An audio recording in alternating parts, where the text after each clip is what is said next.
What's up, guys? Today I'm going to do a test between the GoPro Hero 7 and the DJI Osmo Pocket to see which one is more stable just walking normally.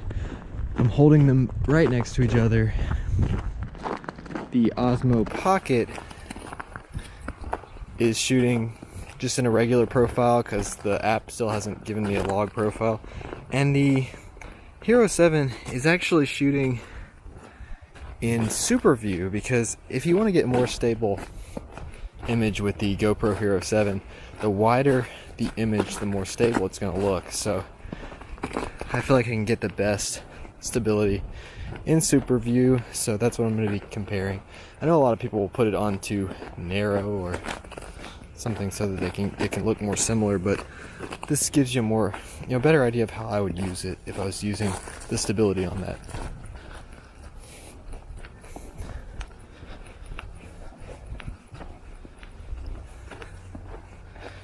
So let me know what you think in the comment section below. Let me know which camera is more stable and which camera you would actually prefer to use.